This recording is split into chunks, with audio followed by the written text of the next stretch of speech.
Jake says and actions this, you can say this, I'll say this. They're dead. And it's a damn shame.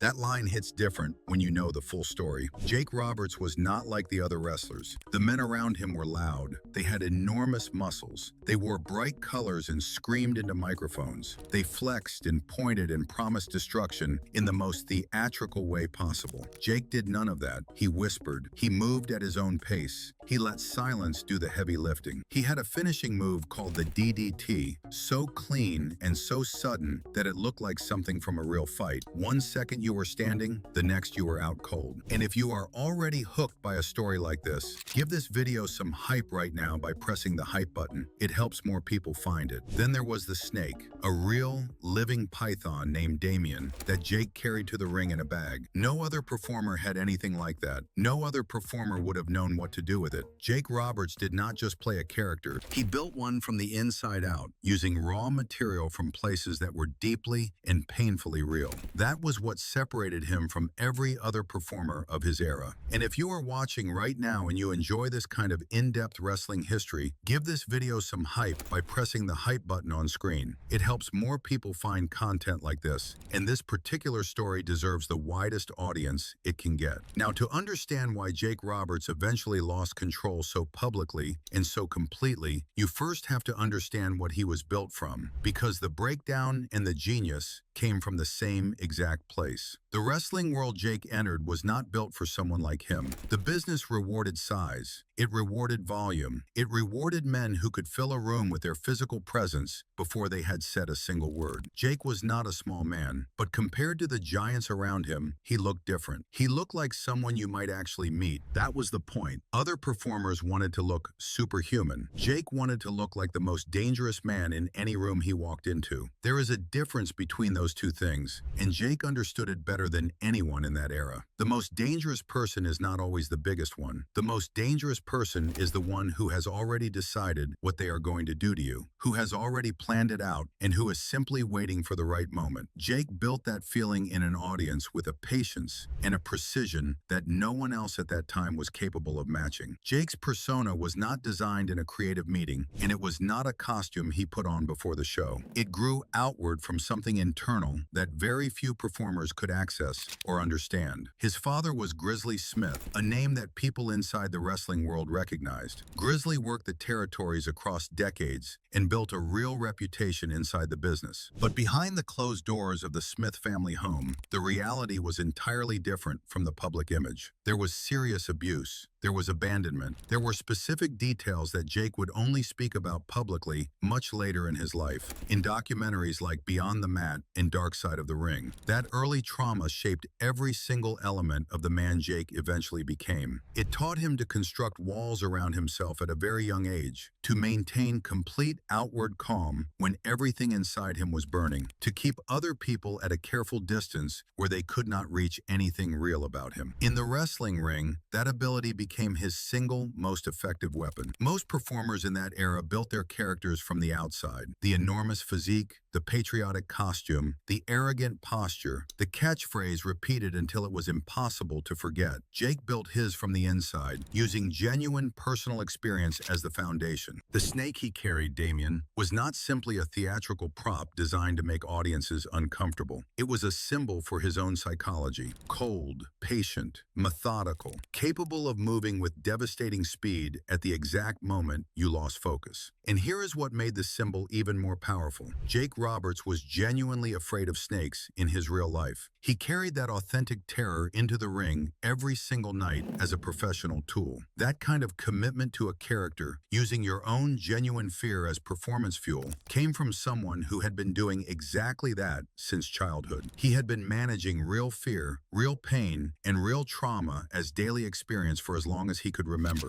The wrestling ring was simply a new venue for a skill he had been developing his entire life. The DDT completed the picture. Most finishing moves in that era were large and dramatic. They took time and build-up. The audience could see them coming well in advance. Jake's finisher arrived with no telegraph, No preparation, no warning at all. One moment of distraction was all it needed. The simplicity of the move, set against the ominous quiet that always preceded it, gave audiences a very specific and very uncomfortable feeling. The feeling of watching something inevitable arrive without being able to do anything to prevent it. That particular feeling of controlled helplessness was exactly the emotional state Jake engineered in every match and every promo he ever delivered. He understood that the audience being unable to stop what was coming was far more frightening than anything that actually happened. By the late 1980s, Jake Roberts was widely considered one of the most intelligent minds in the entire professional wrestling business. Younger performers sought him out and watched him work. They tried to understand what made his approach different from every other performer working at the same level. His ability to command a full arena using nothing but stillness and a voice barely above a murmur was not something that could be learned from a training manual or passed on through a seminar. It had to come from somewhere real. And for Jake, it always came from survival. Everything he had learned about controlling his environment, about patience, about the power of the thing not said, had been learned as a direct response to the conditions of his childhood. But the same darkness that produced that intelligence was working against him from the inside with equal force. The wrestling culture of that era had a serious and widespread problem with substance abuse. It was present in the locker rooms of every major organization across the country. It was normalized, accepted,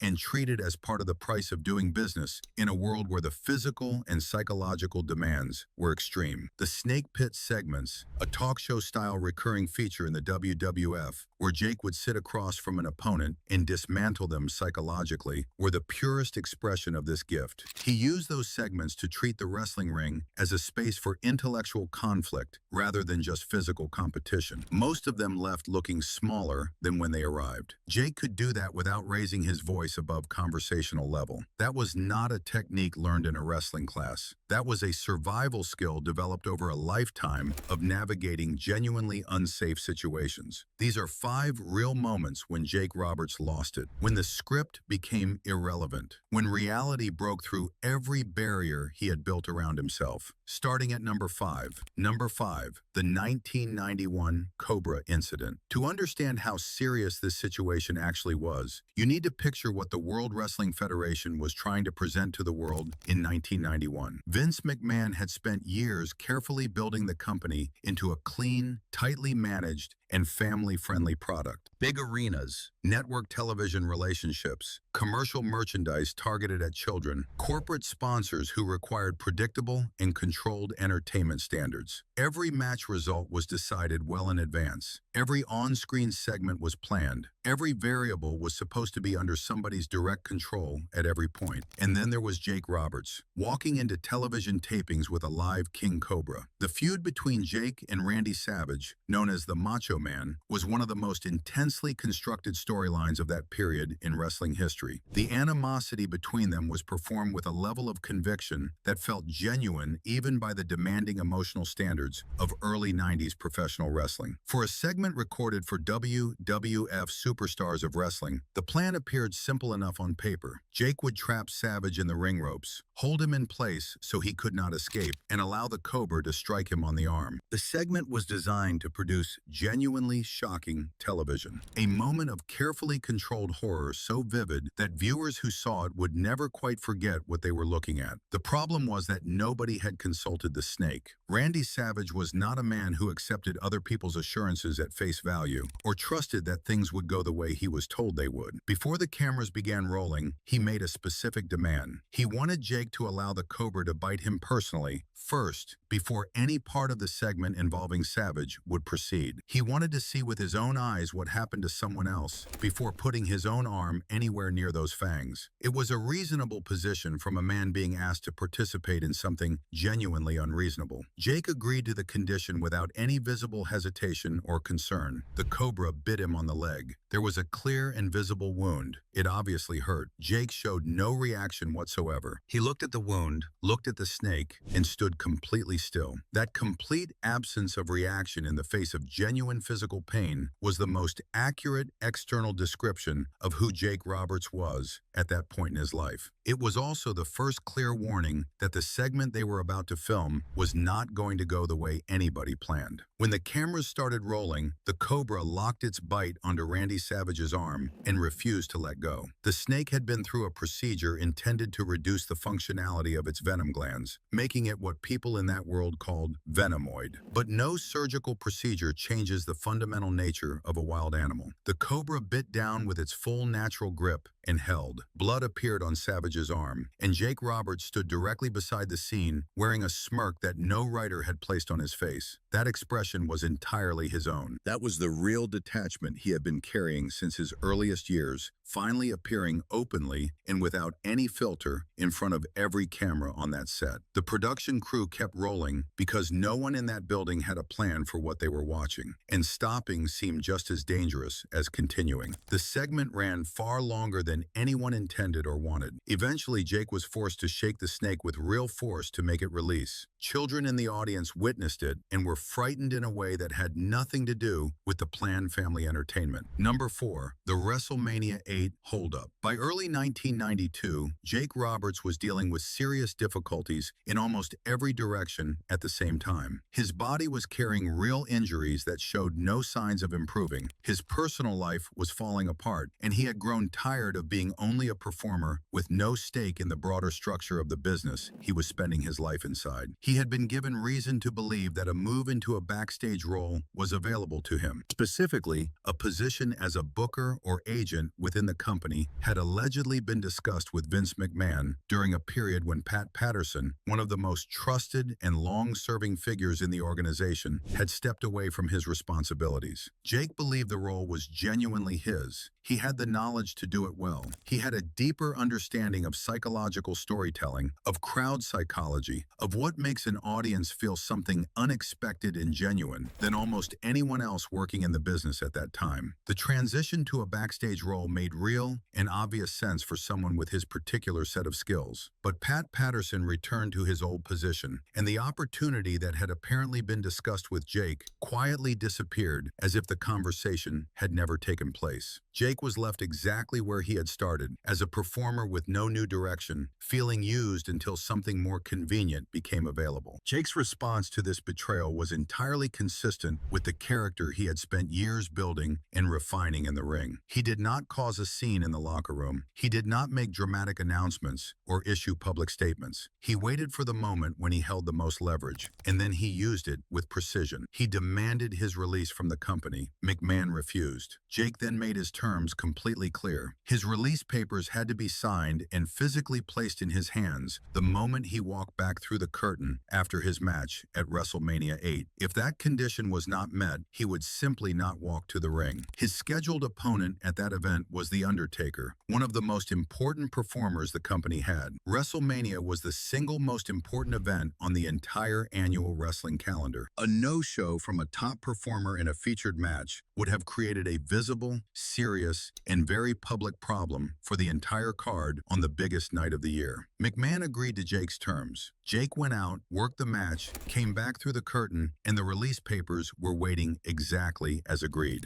On paper, he had won. In practice, the way he achieved that outcome would follow him through the industry far longer than any single contract dispute normally would. The wrestling world is small, and its institutional memory is reliable. News of what happened behind the scenes at WrestleMania 8 moved quickly through the business. Jake Roberts had used the most important event of the year as collateral to force a personal outcome. Whatever the legitimacy of his grievance against McMahon, and there is a reasonable argument that he had been genuinely mistreated, the message sent to every organization paying attention was consistent. Jake could not be trusted at important moments. His personal interests would override professional responsibilities when the pressure reached a certain level. He had become someone that no organization could comfortably build important plans around with confidence. It is worth pausing on what the WrestleMania match itself himself was supposed to represent. The Undertaker was being built as one of the most important characters in the entire company. A loss to The Undertaker at WrestleMania was supposed to be a moment that elevated the winner and gave the loser a dignified exit. Jake was meant to be the perfect opponent for that narrative, someone whose darkness would make The Undertaker's supernatural quality feel earned. Instead, the match became a footnote to a backstage standoff. The creative purpose of the whole thing was swallowed by the real-world negotiations happening around it. That was the nature of what Jake had become by that point. The story around him was always becoming more real than the story on screen. The move to World Championship Wrestling went badly. He had expected a significant financial arrangement to be waiting, put in place with a man named Kip Fry. But the leadership at WCW had shifted by the time Jake arrived. Bill Watts was running the organization now. Watts had no interest in meeting the expectations Jake had brought with him. The offer that came back was a fraction of what Jake had anticipated. He had burned his bridge at the largest company in the wrestling business and arrived at the next one to find barely an opening. Number 3, the 1996 Jerry Lawler feud and the breach of sobriety. In 1996, Jake Roberts returned to the WWF, and the return appeared for a brief moment as though it might be the beginning of something genuinely positive. His character was built around a religious conversion and a commitment to sobriety that were both personally real, not purely the product of a creative writing session. Jake had genuinely worked at getting clean. He had genuinely reached for something stable and meaningful in his private life during the period leading up to the return. The character being presented on television reflected real efforts the man was making away from the cameras. That gave the storyline weight and authenticity that purely fictional material could never have matched. It also made what the company chose to do with it an ethical failure of real consequence to a real person. Jerry Lawler, known as the King, was assigned as Jake's opponent in this program. Lawler was one of the most effective heels the wrestling business had ever produced. His specific talent was locating the most genuinely painful truth about a person and converting that pain into entertainment in front of a live crowd. He could identify the wound and apply pressure to it with precision that went far beyond simple professional craft. The storyline called for Lawler to mock Jake's faith, ridicule his attempts at staying sober, and use everything Jake was genuinely trying to build in his private life as material for a wrestling angle. Standard heel creative logic, or so the reasoning went inside that building. What actually played out during the course of that feud went well beyond any reasonable definition of a wrestling storyline. Lawler targeted Jake's real addiction in ways that sat uncomfortably far outside the normal boundaries of the business. The defining moment of the entire angle came when Lawler forced what he presented as whiskey directly into Jake's mouth during a live ring segment. Jake stated publicly afterwards that the bottle contained real whiskey and that the act was a direct and deliberate betrayal of his genuine private efforts to remain sober. Whether the bottle actually contained real whiskey or was filled with iced tea, as some people in the wrestling industry have suggested over the years, is a debate that continues among people who follow wrestling history closely. But the argument about what was physically in that bottle entirely misses the real point. The psychological damage done was genuine, regardless of what the liquid was. Placing a recovering addict in a public performance context where the central purpose of the segment is to dramatize their addiction and to force them to visually engage with the substance that threatens their recovery most in front of a national broadcast audience is harmful in ways that go far beyond what a wrestling angle should ever require of a performer. Jake said plainly and repeatedly that he felt it in a way that went well beyond the ring. He said the act was a betrayal of his real-life situation. The company had taken the most fragile and genuine thing happening in his private life and converted it into a commercial entertainment product. The audience reacted with the heat the writers had intended. What was actually happening to the performer in that ring was invisible to them. Jake had spent his entire career using psychology to make other people feel exposed and vulnerable in ways they had not anticipated. He was extraordinary at it. He understood how to apply that tool with precision precision because he had been shaped by real exposure and real vulnerability from the earliest point in his own life. Now, the same methodology was being aimed at him deliberately by an industry that had made a straightforward calculation. His genuine struggles were worth more as a storyline property than as something deserving of any professional care or protection. The cost of that calculation would be borne entirely by Jake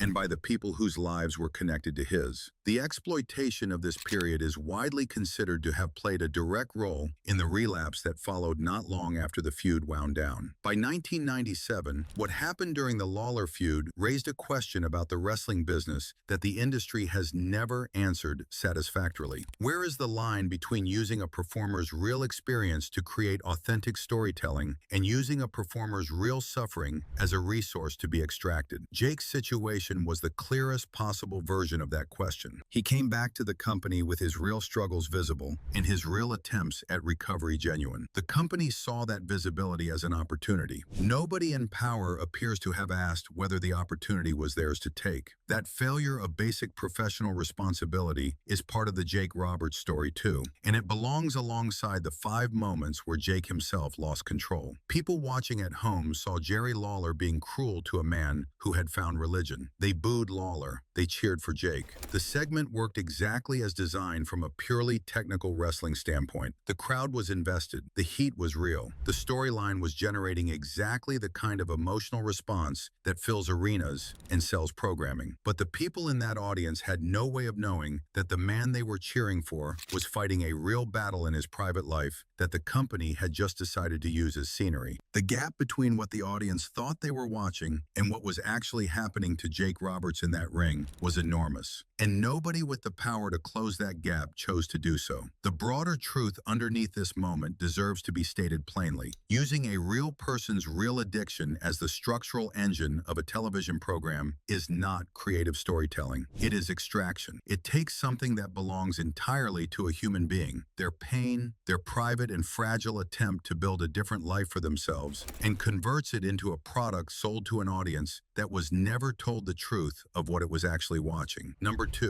the 1999 Beyond the Mat, Brandy. By the late 1990s, the version of Jake Roberts who had commanded arenas with a whisper and a snake had largely stopped existing. What remained was a man trying to get through each day without losing more ground than he had already lost. The 1999 documentary Beyond the Mat followed several wrestling personalities into the private lives behind the business. The footage gathered in Jake's section of the film had nothing to do with wrestling as an entertainment product. It was something entirely different, and it remains genuinely difficult to watch even now, years after it was filmed. A hotel room in Nebraska. Jake's estranged daughter Brandy sits across from him. Someone arranged the meeting. The cameras are present in the room and recording everything. What follows is one of the most painful things ever filmed in connection with professional wrestling, and that is a category with significant competition. Jake tries to reach her across the distance that years of absence have built between them. He searches for the right words and tries to find some of them. He admits to the time he was not there. He names his failures out loud. He says the kinds of things a father says when he knows he has been wrong for a very long time and is trying to find any path back to the person he has hurt. Brandy responds mostly with silence, not the cold, calculated, deliberate silence her father had used as a professional weapon in the ring for years. A completely different kind of silence. The silence of someone who has received promises before, who has heard words that turned out to mean nothing, who has run out of reasons to extend new credit to the person sitting across from them. Every admission Jake makes lands in that silence and does not come back to him. It is heavier than anything he ever delivered with a microphone in his hand during his entire career. It communicates far more than any segment he ever performed in front of a paying crowd. Shortly after the meeting ended, still in that same hotel room, the cameras captured Jake relapsing. The pattern that had been running through his life since his earliest years was playing out in real time on film. His own father, Grizzly Smith, had caused serious harm to his children and walked away from them. Here was Jake in a room in Nebraska, having followed so much of that same path with his own daughter, watching history repeat itself with no ability to stop it or change its direction. Later documentaries would give fuller context to the specific scope of Grizzly Smith's failures and the generational nature of the damage those failures caused. For Jake, the terror of becoming his father had never been an abstraction held at a comfortable distance. By the time of that Nebraska hotel room, it had become the shape of his actual life. The film was not made as an attack on Jake. The director, Barry Blaustein, was a genuine wrestling fan who wanted to show what life inside the business actually looked like. Number 1. The 1999 Heroes of Wrestling. This is the bottom, the absolute lowest point in a story that had many very low points. The moment where everything that had been sliding gradually for years finally made full and irreversible contact with the ground, in public, on a live broadcast, with no way to stop it and nowhere to look away from it. The Heroes of Wrestling pay-per-view in 1999 was assembled as a nostalgia event. Old names,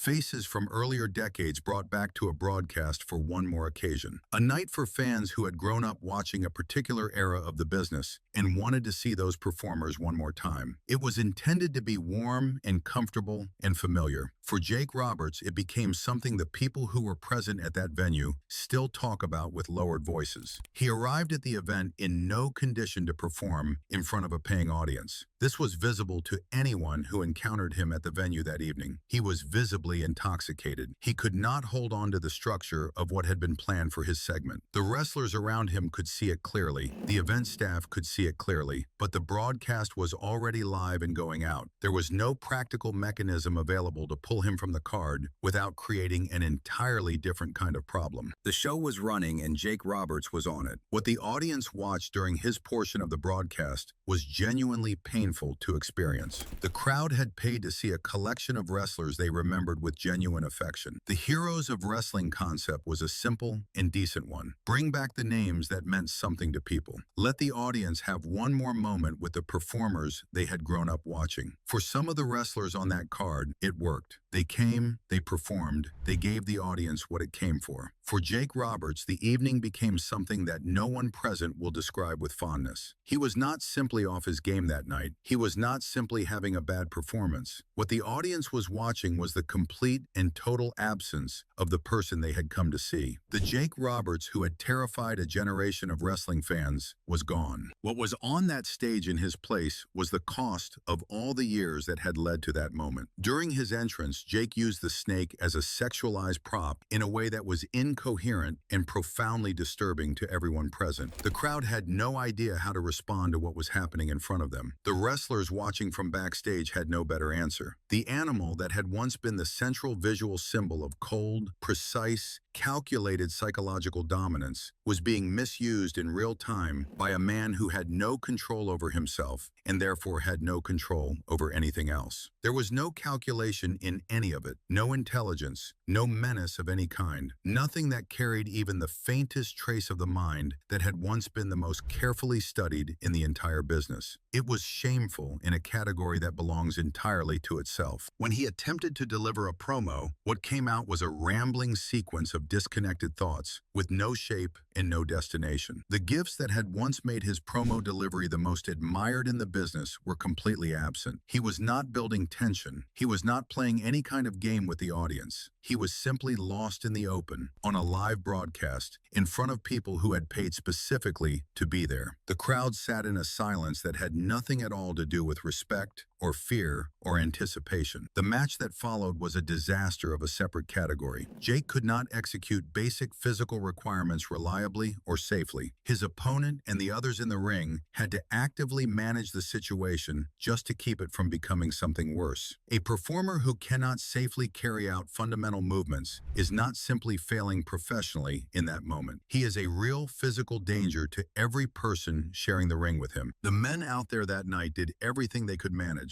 None of it changed what the audience was being asked to watch. The Heroes of Wrestling broadcast was an unfiltered look at the terminal phase of addiction, with no wall between it and the camera. Together, these 5 moments form a picture the wrestling business has never been entirely comfortable examining. In 1991, the absence of proper safety planning allowed real injury while a man watched with detachment. In 1992, a broken promise turned a gifted performer into someone who held a national event as leverage and walked away from his biggest platform. In 1996, a company decided one man's real addiction was worth more to them as a storyline than as something deserving protection. In 1999, in a Nebraska hotel room, a daughter sat across from her father and offered him silence, and the cameras were there. Later that same year, a live audience watched what the end of all that looks like. Every one of those moments had a script nearby. Everyone broke straight through it, but the story does not end there. In 2012, Diamond Dallas Page reached out to Jake Roberts.